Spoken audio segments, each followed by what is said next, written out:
semuanya, nama saya Nuraditya Dwiyani, saya dari Sekolah Tinggi Ilmu Ekonomi Indonesia. Di sini saya akan menjelaskan tentang pasar etnis. Jadi apa sih itu pasar etnis? Disimak videonya ya. Oke, di sini ada pasar etnis. Jadi, apa itu pasar etnis? Oke guys, jadi pasar etnis ini adalah pasar yang khusus menjual produk-produk dan barang-barang yang terkait dengan suatu etnis atau kelompok budaya tertentu. Jadi pasar etnis ini sering sekali menjadi tempat yang baik untuk mengeksplor dan memahami lebih dalam budaya, makanan, dan produk-produk dari suatu kelompok etnis. Jadi ini juga dapat menjadi tempat yang baik untuk membeli hadiah atau barang unik yang mewakili suatu budaya tertentu. Jadi nih contohnya nih, jadi beberapa perusahaan makanan yang ada di Amerika gitu kan ada H Mart dan Range 99 Market. Jadi H Mart ini adalah jaringan supermarket yang menawarkan berbagai produk makanan Korea dan Asia. Sementara Range 99 Market adalah jaringan supermarket yang menawarkan produk makanan dari berbagai negara Asia. Jadi keduanya tersebar di berbagai kota Amerika Serikat, guys.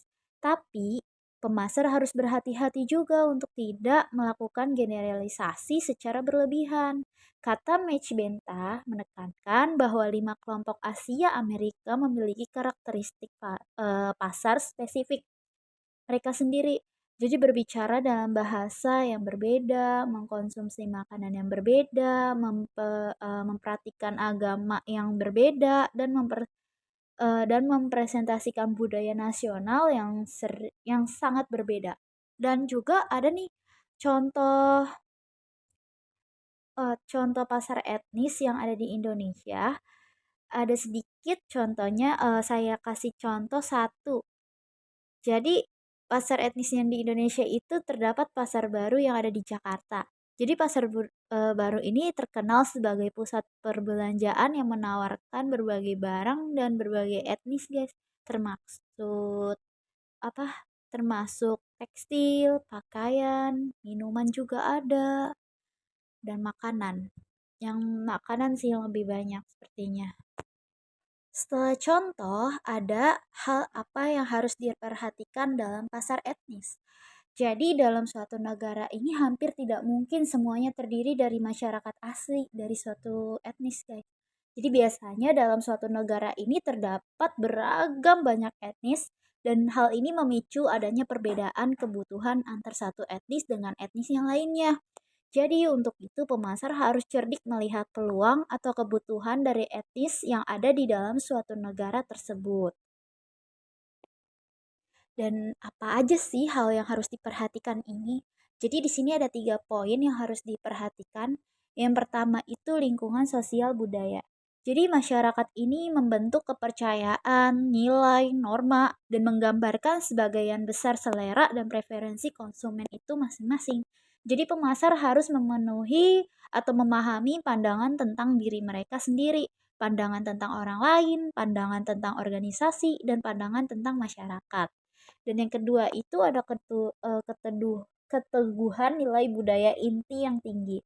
Jadi yang dimaksud dengan keteguhan nilai budaya inti ini, eh dia ini merajuk pada nilai-nilai inti atau prinsip yang dipegang teguh oleh suatu kelompok masyarakat atau budaya yang menjadi dasar kuat dalam cara berpikir, berperilaku, dan interaksi sosial media mereka. Dan yang ketiga ini keberadaan sub budaya. Jadi setiap masyarakat ini mengandung sub budaya atau subculture. Jadi kelompok ini kelompok yang berbagi nilai, kepercayaan, preferensi, dan perilaku yang timbul dari pengalaman atau keadaan khusus dalam hidup mereka. Jadi terkadang perusahaan mendapat imbalan tak terduga dalam mendidik budaya ini. Jadi pemasar selalu menyukai para remaja karena mereka merupakan penentu tren masyarakat dalam hal mode, seperti musik, hiburan, ide, dan sikap. Oke, setelah itu ada proses. Jadi proses pasar etnis ini mengacu pada aktivitas pemasaran dan penjualan produk atau layanan yang ditargetkan kepada kelompok etnis tertentu. Jadi contohnya nih, ada restoran yang menyajikan makanan khas dari suatu etnis tertentu atau toko yang menjual barang-barang dengan karakteristik budaya khusus. Jadi penting untuk mencatat bahwa pendekatan ini harus dilakukan dengan rasa hormat dan kesadaran terhadap keanekaragaman budaya.